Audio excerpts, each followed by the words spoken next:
যখন পাউয়ের পালা আসে তখন পাউও সেই মৃতদের সাথে দুষ্কর্ম করে, কিন্তু তারপর আমরা যা দেখি তা দেখে পুরোপুরি স্তম্ভিত হয়ে যায়।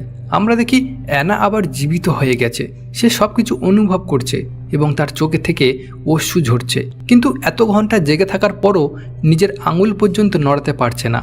তার সাথে ভুল হচ্ছে এটা দেখলেও সে কিছুই করতে পারছে না, অথচ পাউ তখনও কামনায় অন্ধ হয়ে আছে আর তার চোখ বন্ধ। কিন্তু যখন সে অ্যানার মুখের দিকে তাকায় তখন দেখে অ্যানা জেগে আছে এবং ভয়ে চিৎকার করতে শুরু করে। পাউয়ের চিৎকার শুনে ইভান আর জাবিও সেখানে এসে যায় এবং যখন তারা দেখে অ্যানা আবার বেঁচে উঠেছে তখন ইভান ঘেমে যায়, কারণ অ্যানা জানে যে তার সাথে ধর্ষণ হচ্ছে। ইভান আর পাউ ভয়ে কাঁপতে থাকে, অথচ জাবি অ্যানার সাহায্য করে এবং তাকে কাপড় দিয়ে ঢেকে দেয়।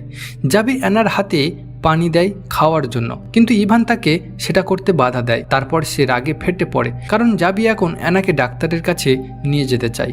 ইভান আর পাউ এখন ভয় পেয়ে গেছে, কারণ যদি অ্যানা এখান থেকে বাইরে যায় তবে সে নিশ্চয়ই সবাইকে বলে দেবে, যার পর পাউ আর ইভানের আজীবন কারাদণ্ড হয়ে যাবে।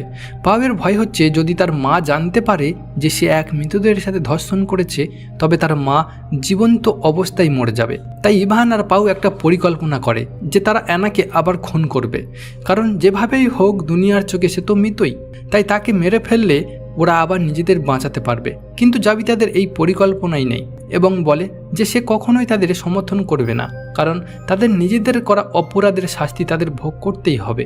তখনই পাউয়ের এক বন্ধু সেখানে আসে আর একটা মৃতদেহ নিয়ে আসার সময় তিনজন অ্যানার দেহটাকে ঢেকে লুকিয়ে ফেলে। অসহায় অ্যানা সাহায্য চাইছিল, কিন্তু সে তার ঠোঁট পর্যন্ত নাড়তে পারছিল না, কারণ মৃত্যু থেকে ফিরে আসার পর তার শরীর অনেক ঘন্টা ধরে পুরোপুরি ঠান্ডা হয়েছিল, তাই এখন সে নিজের কোনো অঙ্গই নাড়তে পারছে না। পাউয়ের সেই সঙ্গী লাশটা সেখানেই রেখে মর্গ বন্ধ করে বাইরে থেকে তালা লাগিয়ে চলে যায়। এদিকে জাবি অ্যানাকে ডাক্তারের কাছে নিয়ে যেতে চাইছিল, কিন্তু ইভান তাকে সেটা করতে দেয় না। তখন রাগে জাবি ইভানকে ঘুষি মারে আর সেই দেখে ইভান রাগে জাবিকেও প্রচণ্ড মারতে শুরু করে।